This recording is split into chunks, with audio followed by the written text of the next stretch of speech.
देश का 79वां स्वतंत्रता दिवस गुरुवार को मनाया जा रहा है।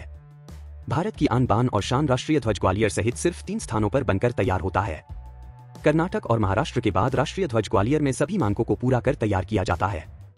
55 दिन की मेहनत और 9 मानक पर खरा उतरकर एक धागा कपड़ा ब्यूरो ऑफ इंडियन स्टैंडर्ड से प्रमाणित भारतीय तिरंगा तैयार होता है। झंडा बनने की प्रक्रिया कई चरणों में पूरी होती है, जिसमें कपास की कटाई, बुनाई, डाई, मेजरमेंट, क्वालिटी चेक समेत 9 मानकों पर खरा उतरने के बाद एक तिरंगा झंडा आकार लेता है।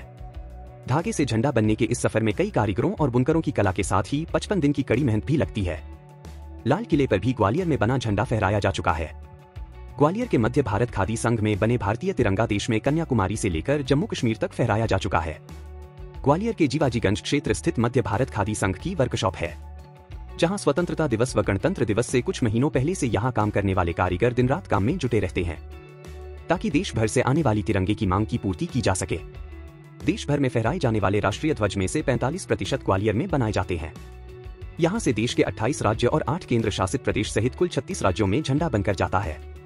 एक दिन में वर्कर को लगभग 550 से अधिक झंडे सिलने होते हैं।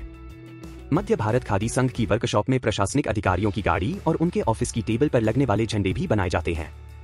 मध्य भारत खादी संघ की लैब इंचार्ज मीनू मैकले ने बताया कि झंडे को तैयार करने में हमें करीब 2 से ढाई महीने लगते हैं। झंडे के लिए पहले धागा बनवाया जाता है, फिर उससे कपड़ा तैयार किया जाता है। उसके बाद कपड़े को 3 कलर में रंगवाया जाता है। इस तरह हमें 2 से ढाई महीने लग जाते हैं। पहली बार ऐसा हुआ है कि जनवरी से अगस्त तक करीब 80 लाख रुपए के झंडे बिक चुके हैं। आगे भी कई ऑर्डर आ रहे हैं। उन्होंने बताया कि किसी भी झंडे को बांधने वाली रस्सी और लकड़ी की गुल्ली खास होती है। झंडा में लगने वाली रस्सी सीसलवुड की होती है। यह देश में कम ही पाई जाती है। यह रस्सी पहले विदेश से मंगाई जाती थी, पर अब पश्चिम बंगाल में ही मिल जाती है। यह 490 रुपए किलो मिलती है। इसको बांधने और गुल्ली बनाने वाले कारीगर अब कम ही बचे हैं। ग्वालियर स्थित इस केंद्र की स्थापना साल 1925 में चरखा संघ के तौर पर हुई थी। साल 1956 में मध्य भारत खादी संघ को आयोग का दर्जा मिला। इस संस्था से मध्य भारत की कई प्रमुख राजनीतिक हस्तियां भी जुड़ी हैं।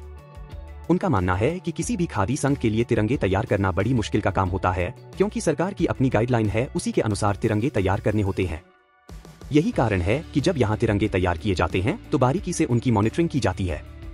कड़े परीक्षण और कई दौर की जांच के बाद 2016 में मध्य भारत खादी संघ को BIS से तिरंगा बनाने की अनुमति मिली थी, जिसके बाद अब ग्वालियर देश का दूसरा सबसे बड़ा झंडा निर्माण केंद्र बन गया है।